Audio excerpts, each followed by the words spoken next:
Allah Subhanahu wa taala.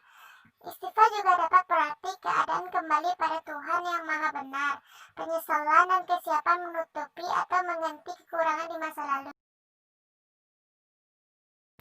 Bacaan istighfar itu sendiri yaitu bisa dibaca dengan Astagfirullahaladzim, yang artinya aku memohon ampun kepada Allah yang Maha Agung.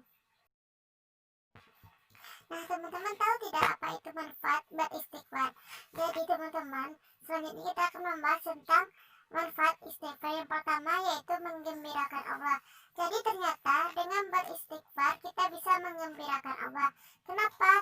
Karena sesuai dengan sabda Rasulullah yang bunyinya, sungguh Allah lebih gembira dengan taubat hambanya daripada kegembiraan salah seorang dari kalian yang menemukan ontanya yang hilang di padang pasir. Riwayat ini disampaikan oleh hadis riwayat Bukhari dan Muslim. Yang kedua yaitu dicintai oleh Allah. Hal ini dikuatkan oleh firman Allah yang berbunyi, sesungguhnya Allah mencintai orang-orang yang bertaubat dan mencintai orang-orang yang mensucikan diri. Terdapat dalam Quran surat Al-Baqarah ayat 222.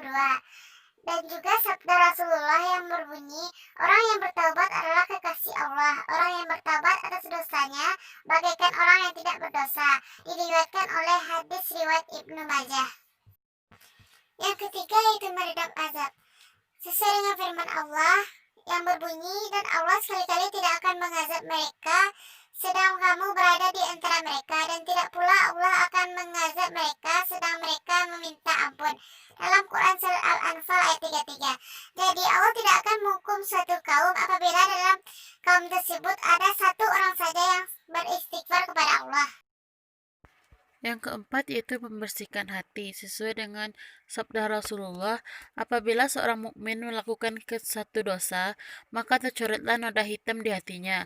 Apabila ia bertobat, meninggalkannya dan beristighfar, maka bersihlah hatinya. Hadis ini diriwayatkan oleh hadis riwayat Nasai, Ibnu Majah, Ibnu Hibban, dan Tirmizi. Nah, jadi dengan beristighfar kita juga membersihkan hati kita dari dosa-dosa. Yang kelima yaitu mengangkat derajat di surga.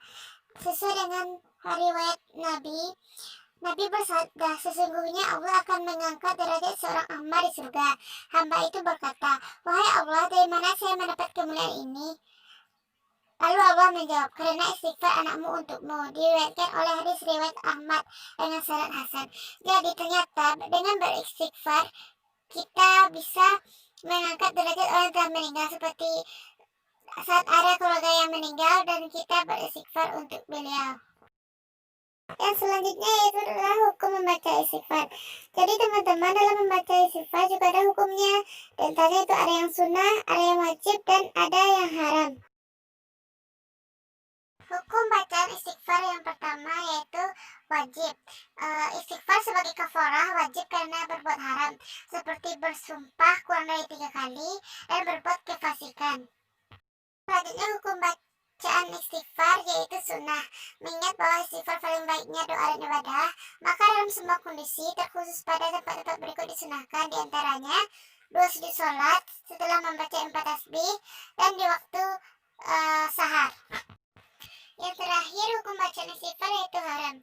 Dalam membaca istighfar juga bisa menjadi haram apabila memohon ampunan bagi orang-orang yang musyrik, kafir, dan orang-orang yang munafik.